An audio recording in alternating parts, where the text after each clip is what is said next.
ত ইয়াৰ নাম খণ্ড ত কি ত খণ্ড ত কি ত খণ্ড ত খণ্ড ত কিয় খণ্ড ত কি এটা খণ্ড কিহৰ খণ্ড এইটোৰ খণ্ড এইটোৰ খণ্ড এইটোৰ খণ্ড এই দুয়োটা সমান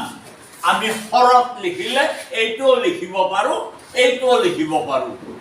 বিদ্যুৎ লিখিলে এইটোও লিখিব পাৰো এইটোও লিখিব পাৰো এই দুয়োটা সমান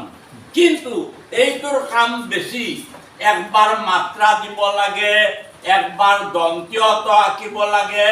একবাৰ হসন্ত চিন দিব লাগে তিনিটা কাম কৰিব লাগে কেইটা কাম তিনিটা সেইকাৰণে পণ্ডিতে কৈছে এইখিনি খণ্ড কৰা খণ্ডত হৈ গ'ল